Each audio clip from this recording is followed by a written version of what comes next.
Convido nesse momento para ficarmos de pé, para nós fazermos uma oração a Deus antes da leitura da palavra do Senhor.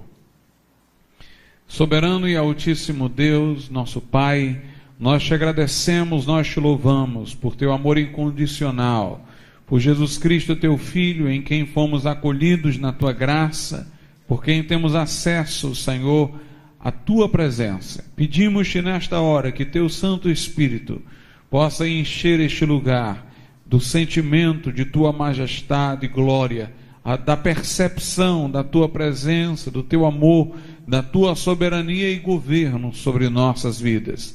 Que Jesus Cristo seja entronizado em nossos corações e verdades da tua palavra venham a trazer profunda impressão nos nossos corações. Tudo isso suplicamos e pedimos, gratos, em nome de Jesus.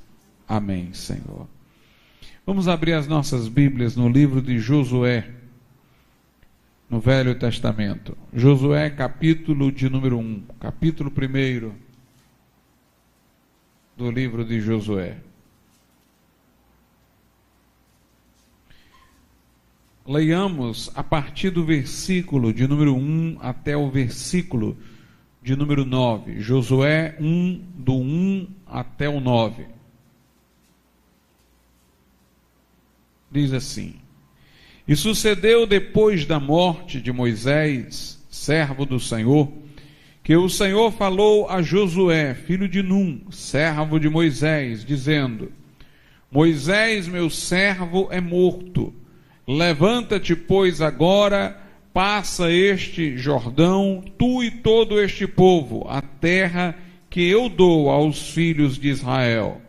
Todo lugar que pisar a planta do vosso pé, vo-lo tenho dado, como eu disse a Moisés. Desde o deserto e do Líbano até o grande rio, o rio Eufrates, toda a terra dos heteus e até o grande mar para o poente do sol, será o vosso termo. Ninguém te poderá resistir todos os dias da tua vida. Como fui com Moisés, assim serei contigo.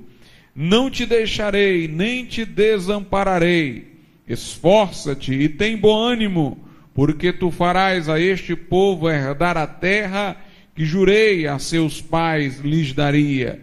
Então somente esforça-te e tem muito bom ânimo, para teres o cuidado de fazer conforme a toda a lei que meu servo Moisés te ordenou. Dela não te desvies, nem para a direita, nem para a esquerda, para que prudentemente te conduzas por onde quer que andares. Não se aparte da tua boca o livro desta lei, antes medita nele dia e noite, para que tenhas cuidado de fazer conforme a tudo quanto nele está escrito. Porque então farás prosperar o teu caminho e serás bem-sucedido. Não te o mandei eu? Esforça-te e tem bom ânimo, não temas nem te espantes, porque o Senhor teu Deus é contigo por onde quer que andares. Podeis assentar, queridos irmãos.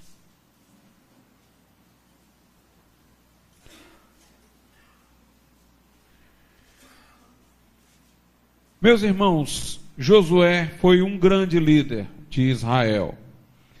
E ele teve um grande privilégio, o privilégio de introduzir o povo de Deus na terra prometida. Nós sabemos que, muito embora tenha sido Moisés o libertador, que fora comissionado por Deus para ir a Faraó, para trazer ao Egito as pragas e fazer Faraó quebrantar-se e deixar o povo ir, embora tivesse sido Moisés que pelo deserto conduziu o povo, não foi ele quem introduziu o povo na terra prometida. Por um ato de desobediência de sua parte, do qual ele se arrependeu, não lhe foi permitida a entrada na terra, muito embora Deus não o recusasse em sua presença. Ele morreu nos braços do Senhor, de certo modo.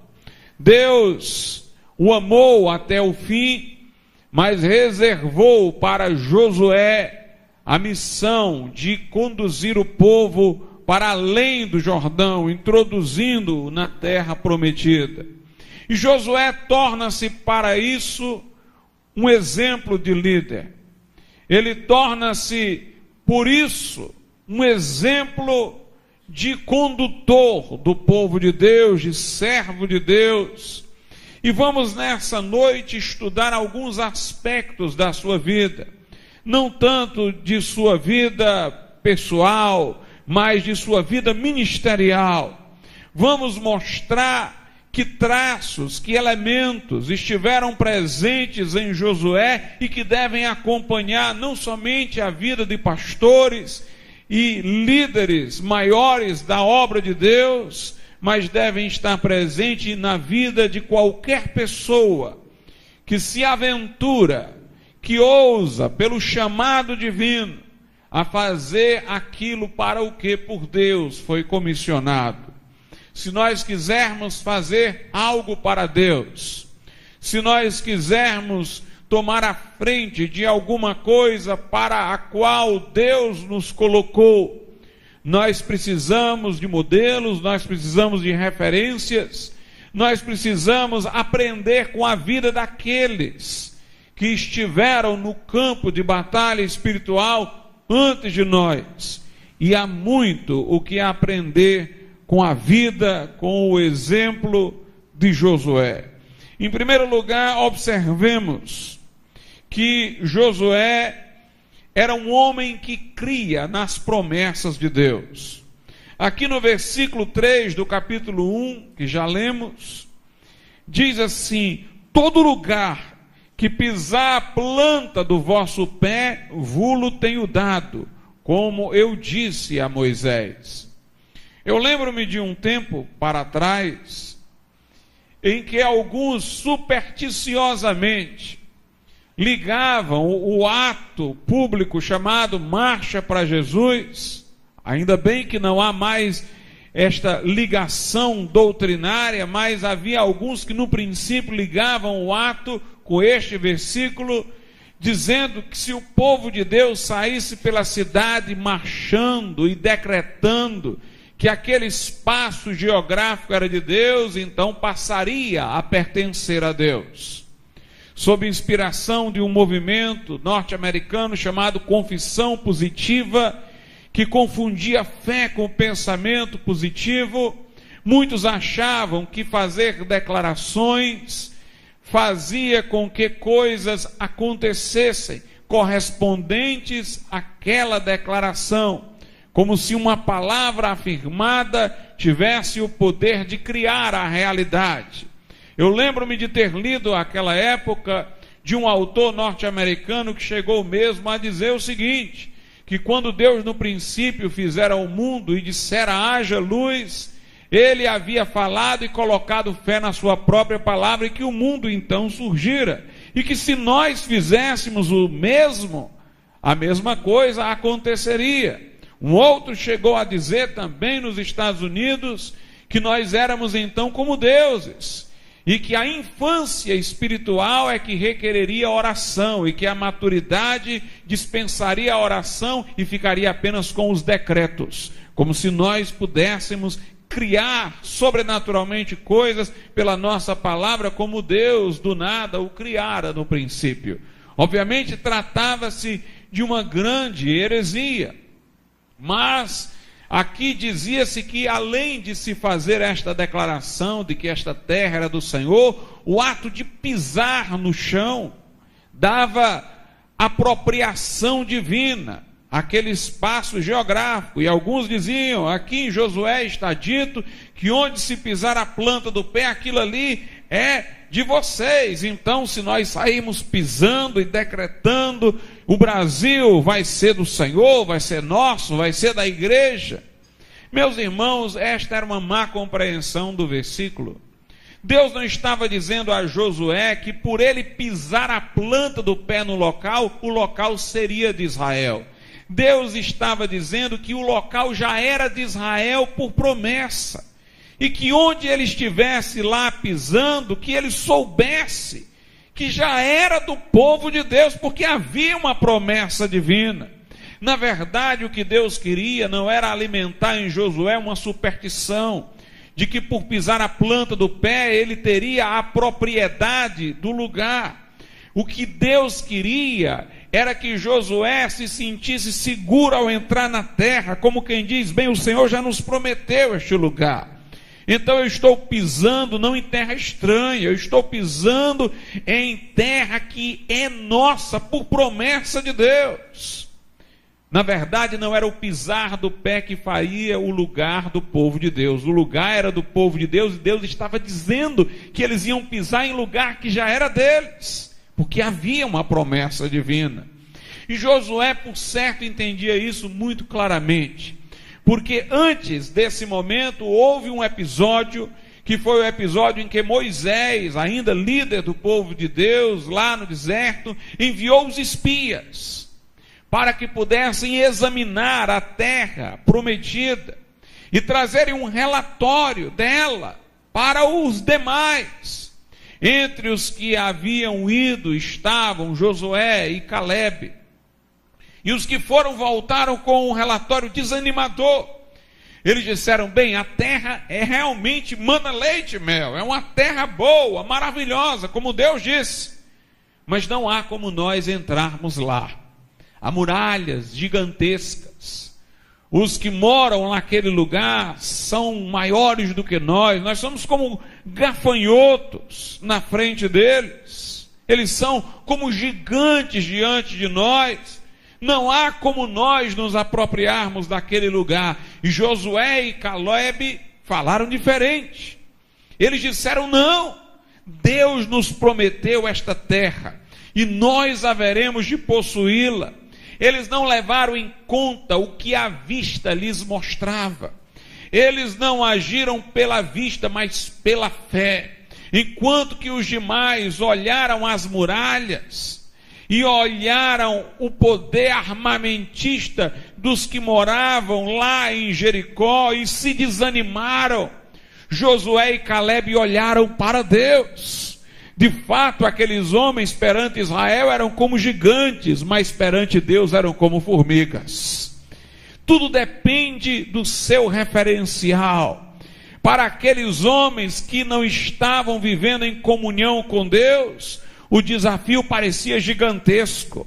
Mas para Josué e Calebe, que estavam aos pés do Senhor, com facilidade aqueles obstáculos seriam vencidos, e não havia o que discutir. Deus fizera uma promessa, e como várias vezes se diz no livro de Josué, nenhuma sequer das palavras que o Senhor falou, falhou para com Israel.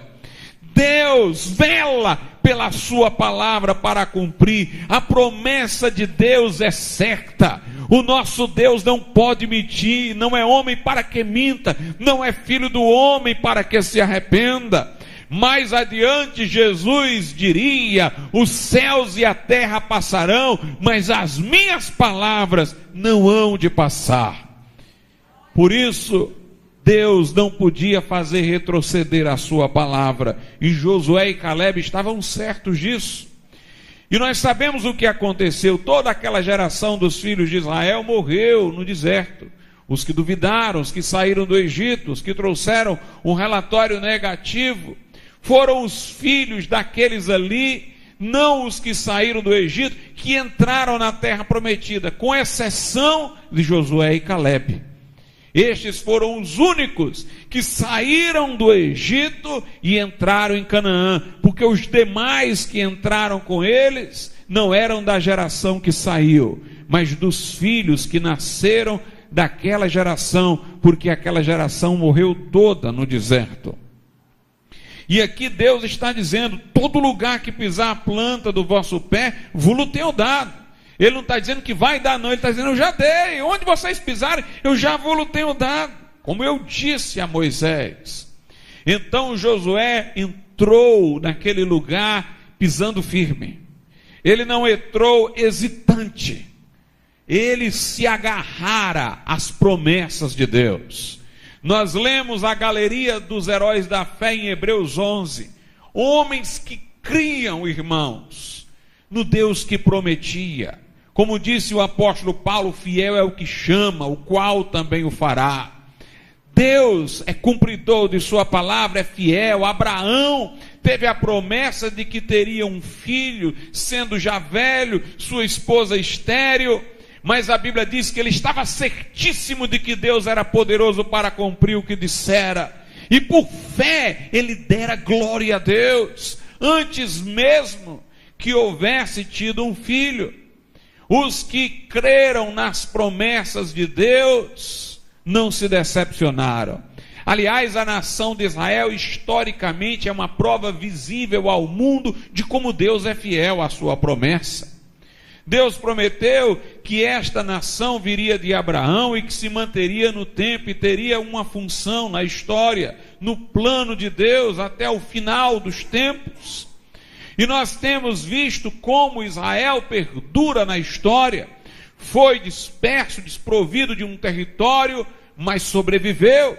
Esteve sob o cativeiro da Babilônia, esteve sob cativeiro romano, esteve subjugado pelo povo grego. Este povo de Israel, meus irmãos, estes grandes impérios caíram, desapareceram, mas a nação de Israel sobreviveu. Por um ato quase que miraculoso, conforme uma profecia de Isaías, num só dia a nação foi reconstituída e voltou ao seu estado. De onde é que vem essa resistência de Israel, senão de uma promessa específica que Deus fez a esta nação? Não ouvimos falar mais de filisteus, nem de heteus, nem de fariseus, mas ouvimos falar ainda de Israel. Porque há uma promessa de Deus de que este povo se manterá no tempo. Diz-se que uma certa vez um imperador, melhor, um rei alemão, perguntou assim ao seu capelão: dê-me uma prova só de que Deus existe. E aquele capelão disse: Israel, a sobrevivência de Israel, a continuidade de Israel. Israel é um sinal vivo para a humanidade de como Deus é fiel a todas as suas promessas. Josué creu na promessa de Deus. Ele não entrou hesitante, ele creu. Ele entrou pisando firme. Ele entrou seguro de que Deus faria o que havia prometido. Outra coisa importante é que Josué aprendeu com bons modelos. Aqui no versículo de número 5 está dito: ninguém te poderá resistir todos os dias da tua vida. Como fui com Moisés, assim serei contigo. Não te deixarei, nem te desampararei. Note a relação que Deus faz de Moisés com Josué. Ele diz: assim como eu fui com Moisés, serei contigo. Como se Josué soubesse, muito mais profundamente até do que os outros, como Deus estivera a favor de Moisés. E de fato Josué é chamado de servidor de Moisés. Quando Moisés subiu no monte para receber as tábuas com os mandamentos, ficou lá próximo, na base do monte, esperando Moisés, e tendo ido mais adiante que os outros com Moisés, Josué. Josué andava próximo de Moisés, e ele vira como Deus de fato estivera com Moisés. Por isso era confortante para ele ouvir Deus dizer: como eu fui com Moisés, eu serei contigo. O homem espiritual que faz a obra de Deus, a mulher espiritual que faz a obra de Deus, procura encontrar referencial nos bons modelos. Procura aprender com os mais velhos, com os mais antigos na obra de Deus.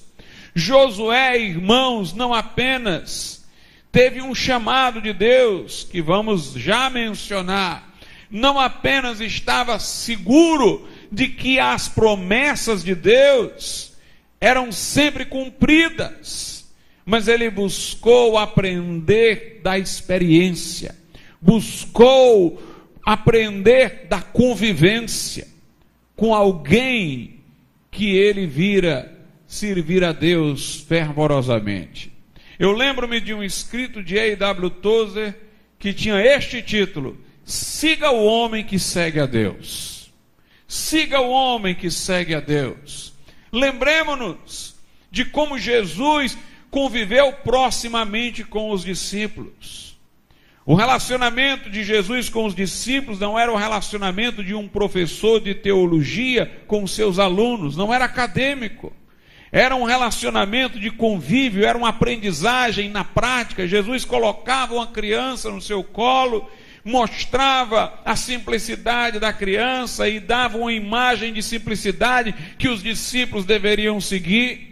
Jesus os incumbia de responsabilidade quando dizia, ao multiplicar pães e peixes: dai-lhes vós mesmos de comer.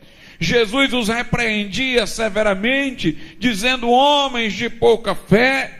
Vejamos como Jesus lidou com Pedro, quando ele andou por sobre as águas, como João reclinou a cabeça no peito de Jesus, como Jesus repreendeu Tiago e João, porque queriam que ele fizesse descer fogo do céu sobre os samaritanos.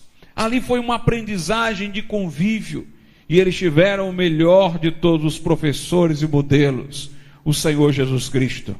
Lembremos-nos de Paulo, que tinha Timóteo para aprender com ele, e ele próprio disse a Timóteo: Timóteo, o que tu ouviste de mim, o que viste, transmite a outros, para que também transmitam a outros. Vejamos como Paulo tinha pessoas que ao seu redor aprendiam com ele: Timóteo, Tito, Silas. Portanto, meus irmãos, todo verdadeiro homem de Deus não surge isoladamente. Ele teve alguma aprendizagem com outro homem de Deus antes dele. E Josué teve esta aprendizagem com Moisés. Ele foi preparado. O próprio Deus, que já decidira fazê-lo sucessor de Moisés, moveu as circunstâncias para colocá-lo próximo de Moisés, a fim de, deste modo, prepará-lo para ser o grande líder que foi. Era um homem que tinha segurança de que Deus era cumpridor de promessas. Era um homem que aprendeu com bons modelos. Outra coisa importante é que ele tinha convicção do seu chamado. Ele sabia para o que Deus o estava chamando. Aqui mesmo no versículo 5, que já foi lido, eu leio novamente. Deus diz: ninguém te poderá resistir todos os dias da tua vida. Como fui com Moisés, assim serei contigo. Não te deixarei, nem te desampararei. Esforça-te e tem bom ânimo, porque tu farás a este povo herdar a terra que jurei a seus pais lhes daria. O versículo 9 diz: não te mandei eu? Esforça-te, tem bom ânimo, não temas nem te espantes, porque o Senhor teu Deus é contigo por onde quer que andares. Como, irmãos, Deus é maravilhoso. Deus conhece a nossa debilidade. Deus conhece que mesmo ouvindo a sua voz, nós ainda levantamos inúmeros questionamentos. Lembremos-nos de Isaías, ao ser chamado, que diz: sou homem de lábios impuros. Lembremos-nos de Gideão, como de certa maneira também hesitou.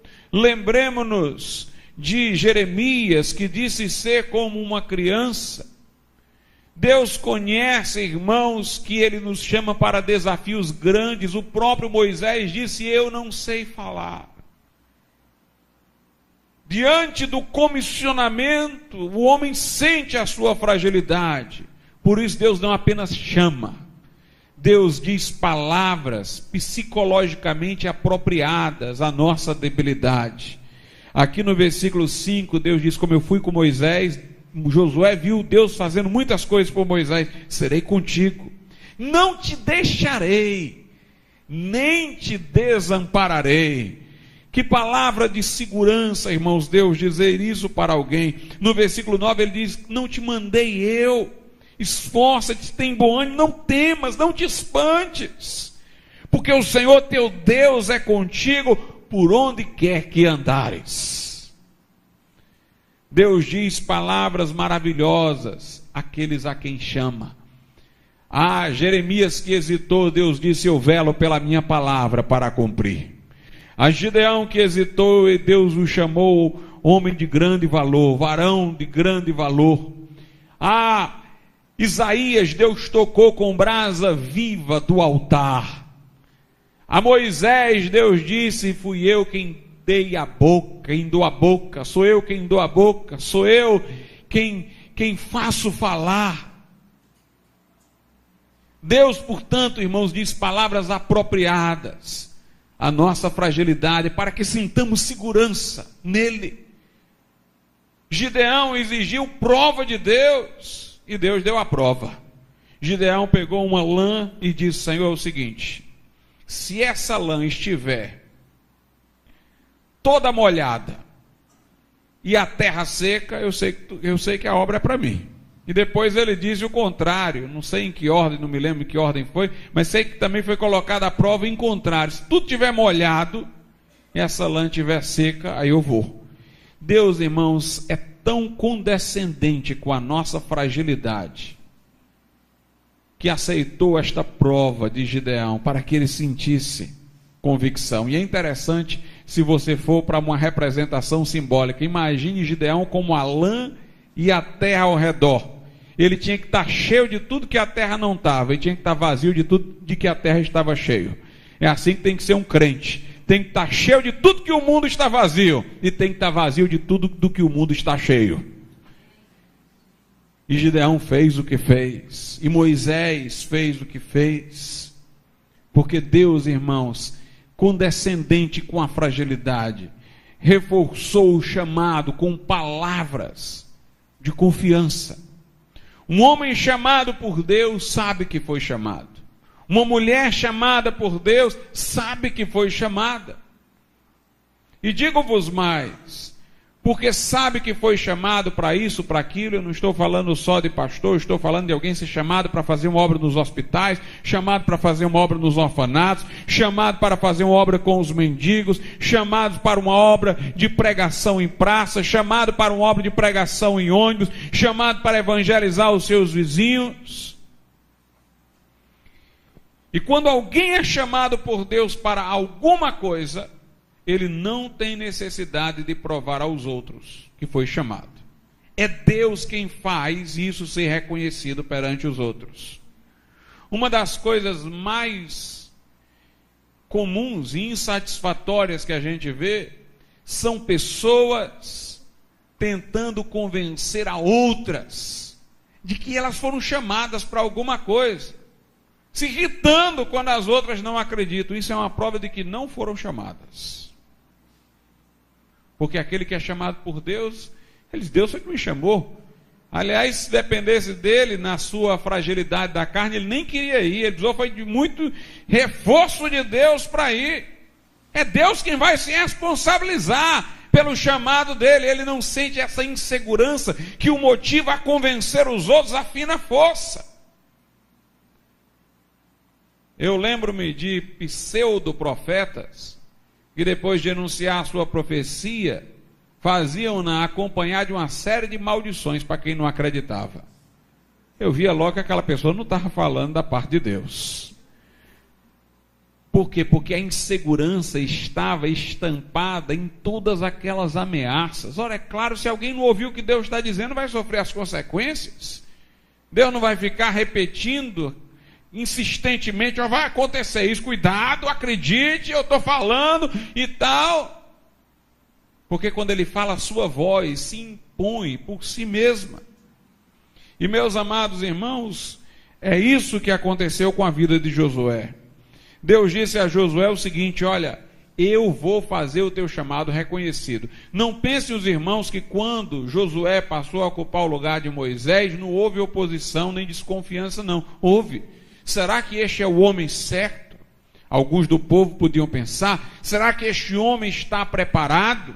Não cabia a Josué ficar disputando com os que desconfiavam, com os que lhe faziam oposição. Era Deus quem ia fazer reconhecido o trabalho de Josué.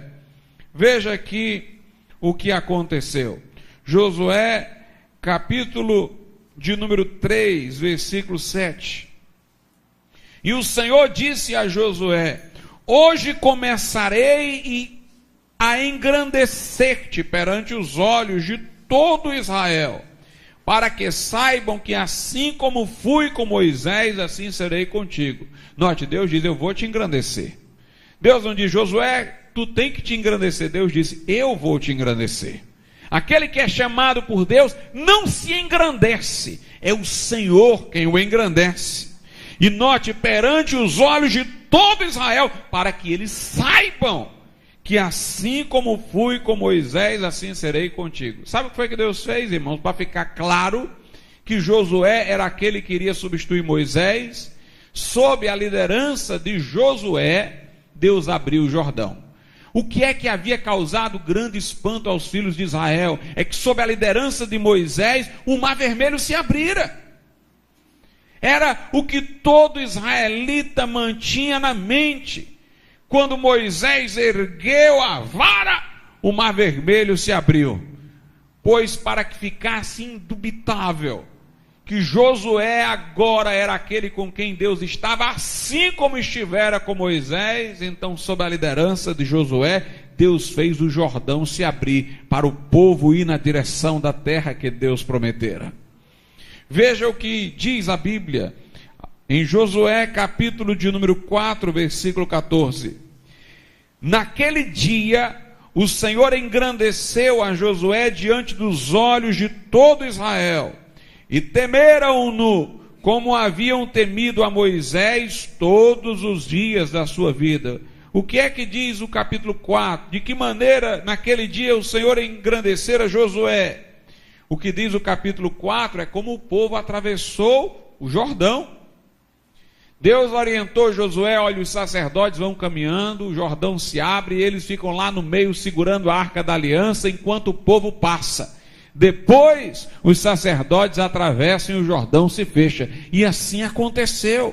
O versículo 23 de Josué 4 diz assim, aliás, a partir do 22, diz assim: farei saber a vossos filhos, dizendo: Israel passou em seco este Jordão, porque o Senhor vosso Deus fez secar as águas do Jordão diante de vós, até que passasseis, como o Senhor vosso Deus fez ao Mar Vermelho, que fez secar perante nós, até que passássemos, para que todos os povos da terra conheçam a mão do Senhor, que é forte, para que temais ao Senhor vosso Deus todos os dias. Então é Deus que sela, é Deus quem faz reconhecido um chamado, uma vocação. Se alguém foi chamado por Deus, não tema, não desanime, não espante, não se espante. Quem está mandando é o Senhor. Quem está dando a ordem para ir é o Senhor. Não tente convencer ninguém. Deus é que vai lhe engrandecer. Deus é que vai confirmar a obra para a qual chamou você. Ele vai fazer com que ela dê os frutos necessários, para que todos se convençam de que foi Deus quem lhe chamou. Então nós já percebemos várias características de Josué. Ele se agarrava às promessas de Deus, foi a primeira.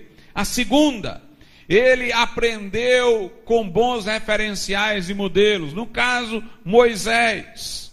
Terceiro, ele teve um chamado de Deus e ele não teve necessidade de disputar com ninguém para convencer desse chamado. Deus fez com que ele fosse honrado perante o povo, e ele confiou nisso. Ele confiou que se Deus o estava chamando, era Deus quem haveria também de fazer o seu chamado reconhecido publicamente.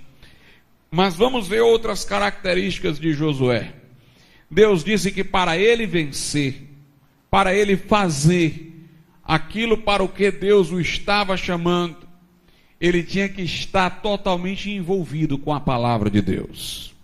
Diz aqui no versículo de número 7, então somente esforça-te, Josué 1, e tem muito bom ânimo para teres o cuidado de fazer, grave esta palavra, fazer, conforme toda a lei que o meu servo Moisés te ordenou.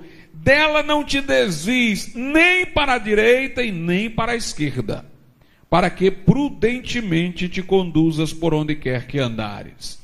Ou seja, ele deveria ser focado na palavra, não se desviar nem para a direita e nem para a esquerda, e fazer tudo conforme estava escrito na palavra de Deus. O versículo 8 dá continuidade a este mesmo raciocínio: não se aparte da tua boca, então ele tinha que falar, o livro desta lei, antes medita, então ele tinha que pensar nele dia e noite, para que tenhas cuidado de fazer, então ele tinha que fazer, note, falar, pensar e fazer. Não era para se apartar da boca dele o livro da lei, era para ele meditar, refletir interiormente no livro dia e noite, e era para ele ter o cuidado, o zelo de fazer conforme a tudo quanto nele, isto é, no livro está escrito, porque então farás prosperar o teu caminho e serás bem-sucedido. Portanto, irmãos, este homem deveria estar como uma esponja dentro da água, totalmente encharcado da palavra de Deus. Não se aparte da tua boca, que a tua boca fale de maneira adequada à palavra. Que este livro esteja na tua boca, que seja citado nos teus diálogos, nas tuas conversas. Que seja objeto do teu pensamento, meditação, reflexão, o dia todo, dia e noite. E que tu tenhas cuidado de fazer tudo quanto nele está escrito, sem se desviar nem para a direita e nem para a esquerda. Ou seja, nós só seremos bem-sucedidos naquilo para o que Deus nos comissionar, se nós estivermos totalmente envolvidos com a palavra de Deus. John Wesley, que foi o grande líder no movimento metodista, ele dizia: eu sou um homem de um livro só. Não que ele não lesse muitas outras coisas, mas só a um livro ele reconhecia autoridade sobre sua vida inteira. Só a um livro ele reconhecia infalibilidade. Só a um livro ele reconhecia o objeto de sua devoção integral. Era a palavra do Deus vivo. Nós temos que falar a palavra, pensar na palavra, fazer a palavra. Não se desviar nem para a direita, nem para a esquerda, mas fazer tudo quanto nela está escrito. Note, nem eu saio e dentro eu tenho que ficar dentro dela integralmente. Integralmente. Lembro-me do que o Dr. Martyn Lloyd-Jones disse na Inglaterra. Ele disse: para você saber se uma igreja está bem ou não espiritualmente, não avalie só o que o pastor prega, avalie também o que ele não prega. O que ele quis dizer foi o seguinte: não é só uma heresia que é ruim, é a omissão também. Há versículos da Bíblia que nunca são comentados, há doutrinas bíblicas que são esquecidas. E Deus aqui pede de Josué a integralidade, nem ele vai para extravagâncias que saiam fora do livro, nem ele fragmenta o livro, mas ele mantém-se dentro da integralidade do livro, como Deus diz lá no final do Apocalipse: quem acrescentar coisas às palavras desse livro, lhe serão acrescentadas as pragas de que ele fala. Quem subtrair alguma coisa desse livro, lhe será tirada a parte na árvore da vida. Portanto, nem extravasar, nem fragmentar, mas manter a exata linha da palavra de Deus. A palavra ortodoxia do grego quer dizer exata glória. Manter a ortodoxia é manter a exata glória. Nem extravasar, nem fragmentar, mas manter a exata glória.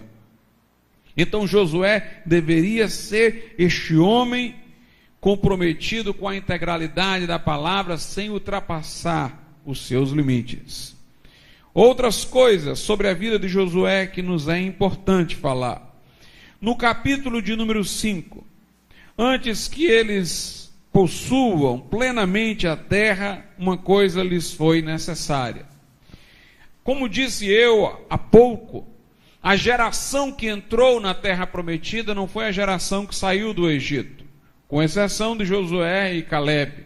Foram os filhos daqueles que saíram do Egito. Os que vinham do Egito haviam sido circuncidados, mas os filhos dos que nasceram daqueles que saíram do Egito, que nasceram do deserto, não haviam sido circuncidados. Ora, a circuncisão era o símbolo da aliança com Deus. No Novo Testamento não existe a circuncisão da carne física, mas ela ainda é lembrada de maneira espiritual. Nós fomos circuncidados espiritualmente, não com mãos. E foi tirada a carnalidade do nosso coração, não carne física, a inclinação para as coisas carnais. Aquele povo estava igual a um povo mundano. Na medida em que eles não haviam sido circuncidados, essa era a diferença, o sinal que Deus estabelecera para Abraão e sua linhagem. Sem esta circuncisão, eles estavam igual aos outros povos, como nós, se não formos circuncidados espiritualmente no coração, pela obra do Espírito Santo, também não seremos diferentes dos que estão no mundo, praticando o pecado. Então eles não poderiam entrar daquele modo na terra. Tinham que ser circuncidados. E não havia ali no deserto ferramentas. A circuncisão foi extremamente dolorosa. Josué 5:2 diz assim: naquele tempo disse o Senhor a Josué: faze facas de pedra e torna a circuncidar a segunda vez aos filhos de Israel. Então Josué fez para si facas de pedra e circuncidou aos filhos de Israel no monte dos prepúcios. E foi esta a causa porque Josué o circuncidou. Todo o povo que tinha saído do Egito, os homens, todos os homens de guerra, já haviam morrido no deserto, pelo caminho, depois que saíram do Egito, porque todos os do povo que saíram estavam circuncidados, mas a nenhum dos que nasceram no deserto pelo caminho, depois de terem saído do Egito, haviam circuncidado. E diz aqui a Bíblia: porque 40 anos andaram os filhos de Israel pelo deserto, até se acabar toda a nação. Os homens de guerra que saíram do Egito e não obedeceram à voz do Senhor, aos quais o Senhor tinha jurado que lhes não havia de deixar ver a terra que o Senhor jurara a seus pais dar-nos, terra que emana leite e mel. Porém, em seu lugar pôs a seus filhos. A estes Josué circuncidou, porquanto estavam incircuncisos, porque os não circuncidaram no caminho. E aconteceu que, acabando de circuncidar toda a nação, ficaram no seu lugar no arraial, até que sararam. Disse mais o Senhor a Josué: hoje retirarei de sobre vós o opróbrio do Egito. Por isso o nome daquele lugar se chamou Gilgal até o dia de hoje. Note, os que saíram do Egito não foram fiéis, não haviam circuncidado seus filhos. Os seus filhos estavam iguais a todos os outros povos. Ou seja, tinham ficado não com a prática do judeu, mas tinham ficado com o legado do Egito. Estavam como os egípcios, sem circuncisão. Deus disse: o opróbrio do Egito tem que sair de vocês antes de vocês se apossarem dessa terra. Então, se circuncidem. E a circuncisão foi dolorosa, com facas de pedra. O povo demorou vários dias até sarar, para que pudesse entrar na terra, mas Deus disse: é necessário para que eu tire de cima de vocês o opróbrio do Egito. Sabe o que isso quer dizer, irmãos? Que um verdadeiro líder do povo de Deus, ou quem esteja conduzindo uma obra do Senhor, de tamanho maior, menor, todos, enfim, que estejam envolvidos na obra de Deus, tem que liderar os que estão abaixo de si para a santidade. Tem que encaminhá-los para a santidade. Toda liderança deve ter isto em vista: tirar o mundanismo daqueles a quem você lidera. Você é um professor de classe bíblica. Você não tem apenas a obrigação de passar informação para os seus alunos. Você tem a obrigação de ajudá-los a ficar mais santos. Você tem a obrigação de conduzi-los a uma santidade maior, a uma separação maior do mundo. E Josué fez isso com facas de pedra. O povo, irmãos, sentiu a dor. Mas Deus disse: é para tirar o opróbrio do Egito. Às vezes, nós que estamos à frente de alguma coisa, temos que ferir para tirar o mundanismo. Temos que falar aquilo que não é agradável, como aquela circuncisão com facas de pedra não foi agradável. Deixou o povo gemendo por vários dias. Mas para que nós deixemos o opróbrio do Egito. Porque nós só podemos nos apropriar daquilo que Deus nos está oferecendo se o mundanismo for deixado para trás. Como diz no corinho, o mundo atrás, Jesus na frente. Aleluia. Nós temos que nos despojar do velho para nos revestirmos do novo. Nós temos que ser menos Egito para ser mais Canaã. Nós temos que nos despojar do terreno para nos apropriarmos do celestial. Nós temos que deixar de atentar para as coisas visíveis para atentarmos para as coisas invisíveis. E vejamos mais o que aconteceu. Depois da circuncisão houve uma celebração. Comecemos pelo versículo 10. Estando, pois, os filhos de Israel acampados em Gilgal, celebraram a Páscoa no dia 14 do mês, à tarde, nas campinas de Jericó. E ao outro dia, depois da Páscoa, nesse mesmo dia, comeram do fruto da terra, pães ázimos e espigas tostadas. E cessou o maná no dia seguinte, depois que comeram do fruto da terra. E os filhos de Israel não tiveram mais maná, porém, no mesmo ano comeram dos frutos da terra de Canaã. Observe, no deserto o povo comia aquele maná que vinha do céu, chamado na Bíblia de pão dos anjos. O maná que ninguém sabia o que era, daí a palavra maná, que significa o que é isto. Tem gente que pensa que maná significa alguma coisa santa. Significa isso. O que é isso? Porque eles pegavam aquilo ali e não sabiam o que é isso. Uma comida vinda do céu, que alimento é esse? E o povo comeu aquele maná que lhe viera sobrenaturalmente no deserto. Mas eles comeram até entrar em Canaã. Quando chegou em Canaã, eles passaram a comer dos frutos da terra de Canaã, conforme Deus disse: eu vou levar vocês para uma terra que manda leite e mel, tem fartura de alimento. Agora eles tinham alimento e o maná cessara. Meus irmãos, sabe qual é a lição aqui desse texto? É a seguinte: é que nós temos que valorizar o definitivo, não o provisório. E um verdadeiro líder tem que fomentar isso no povo, apego ao definitivo e não ao provisório. Sabe o que é que eu quero dizer com isso? Muita gente poderia falar assim naquele tempo: como é que pode? Os dias dos milagres estão se acabando. Cadê o maná? Agora a gente está comendo igual a todo mundo, a comida que todo mundo come. A gente quer ver a cor do céu de novo aqui caindo, um negócio do céu, cadê? Não tem mais milagre, agora é só plantar e colher. Mas, meus irmãos, não era essa a promessa de Deus para eles? O maná lhes viera porque eles não tinham chegado na terra ainda, estavam no deserto. Nós temos muito crente, irmãos, que se apega demais a alguma coisa assim sobrenatural, espantosa, sensacional, e às vezes não reconhece que Deus está agindo de outras maneiras que não causam tanto sensacionalismo, mas são maneiras mais gloriosas até. Os milagres são provisórios, não no sentido de que não haja milagres hoje, mas o milagre tem em vista alguma coisa maior. Jesus multiplicou pães e peixes, mas depois começou a falar de uma coisa maior: eu sou o pão que desceu dos céus. Este é o pão que eu dou pelo mundo, a minha carne. Quem de mim se alimenta, por mim viverá.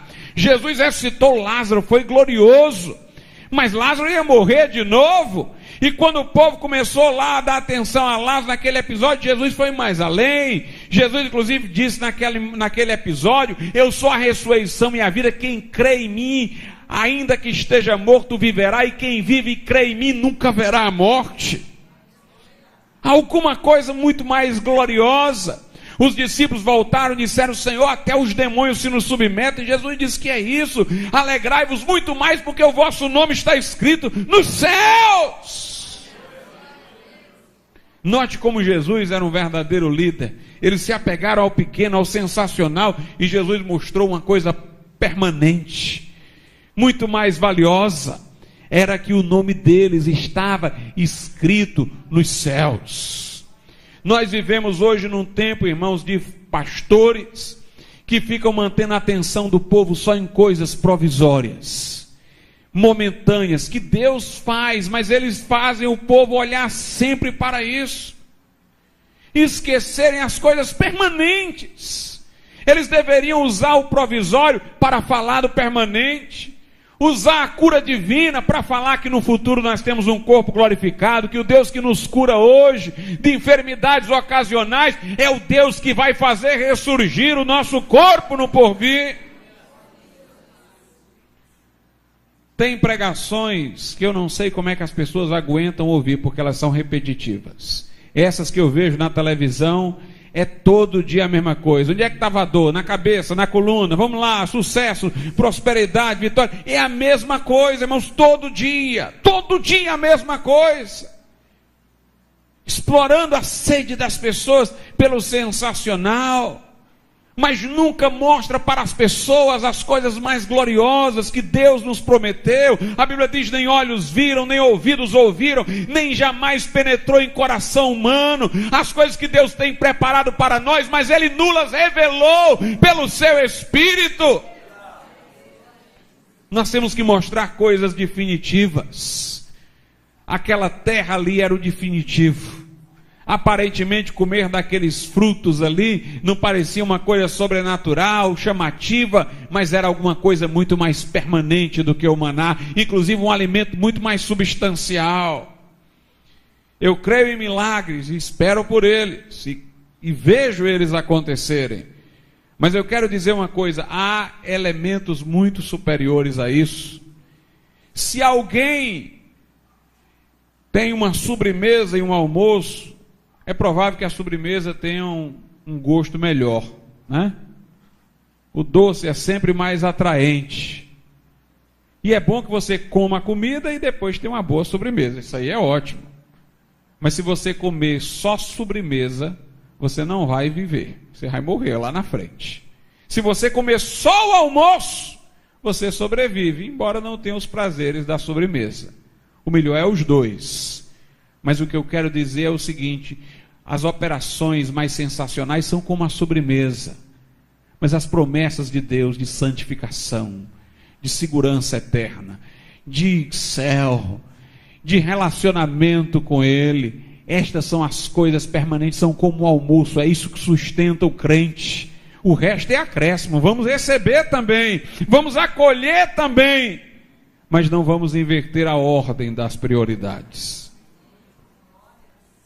A última coisa que eu tenho para falar sobre Josué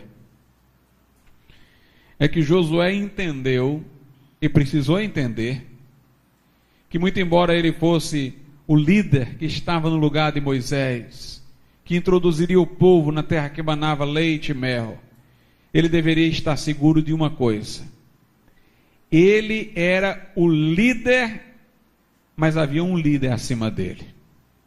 Ele não era o líder absoluto. Ele devia estar submisso a Deus. Sabe por que eu digo isso? Porque nós temos na Bíblia a história de um rei chamado Uzias. Lembram? Isaías entrou no templo, cabisbaixo, lá teve aquela visão, exatamente no ano da morte do rei Uzias. Ele estava triste pela morte do rei Uzias. Quem foi Uzias? Uzias foi um rei de Israel que servia a Deus. Era uma bênção, irmãos, Uzias. Uzias construiu muralhas, construiu fortes, vencia todas as batalhas. Um homem que temia a Deus e era usado por Deus. Ele elevou Israel a uma potência militar. Ele venceu adversários, ele fortificou a nação. Mas Uzias um dia quis entrar no templo e oferecer incenso a Deus.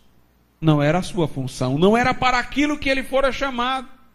Eram os sacerdotes que tinham que queimar incenso. E os sacerdotes foram corajosos. Quando ele quis entrar, os sacerdotes fizeram um paredão e disseram: você não entra aqui. Sabe por que ele quis entrar, irmãos? Foi porque ele pensou o seguinte: bem, tudo que eu tenho feito, Deus tem me abençoado. Eu vou para a guerra, Deus me abençoa e eu venço. Eu faço isso, Deus me abençoa e dá certo. Então tudo que eu fizer, foi a conclusão dele equivocada. Deus vai me abençoar. Até se eu fizer o que não é meu, é do sacerdote, eu queimar incenso aí, Deus vai me abençoar. Meus irmãos, nós temos que entender que Deus nos abençoa enquanto estamos no centro de sua vontade.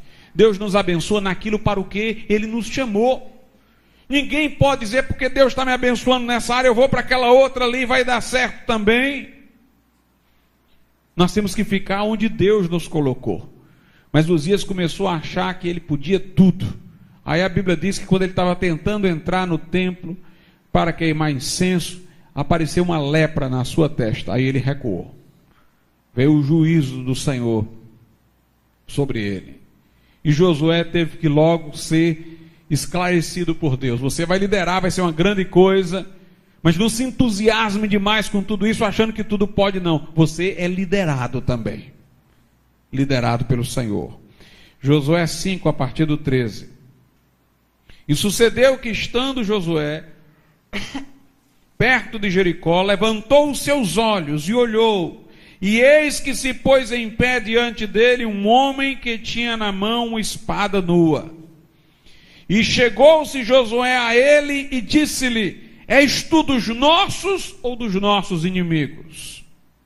E disse ele: não, mas venho agora como príncipe do exército do Senhor. Quem é o príncipe do exército do Senhor? É esse aqui, é Jesus que apareceu a ele. Então Josué se prostrou com o seu rosto em terra e o adorou. E disse-lhe: que diz meu Senhor ao seu servo? Então disse o príncipe do exército do Senhor a Josué: descalça os sapatos dos teus pés, porque o lugar em que estás é santo. E fez Josué assim. Note, Josué viu: tu é dos nossos ou dos nossos inimigos? Ele disse: eu sou o príncipe dos exércitos do Senhor. E Josué reconheceu o seu lugar, o adorou e disse: o que diz o Senhor ao seu servo? Portanto, sempre nós temos que reconhecer que acima de nós está o Senhor. Se nós aprendermos as lições que Josué nos deixa, irmãos, nós seremos grandemente usados nas mãos do Senhor para qualquer coisa que Ele nos chamar, nos vocacionar para fazer. Sejamos, portanto, Josués de Deus. Façamos a obra do Senhor com o mesmo zelo, o mesmo temor, a mesma piedade, a mesma retidão de propósito. Vamos orar.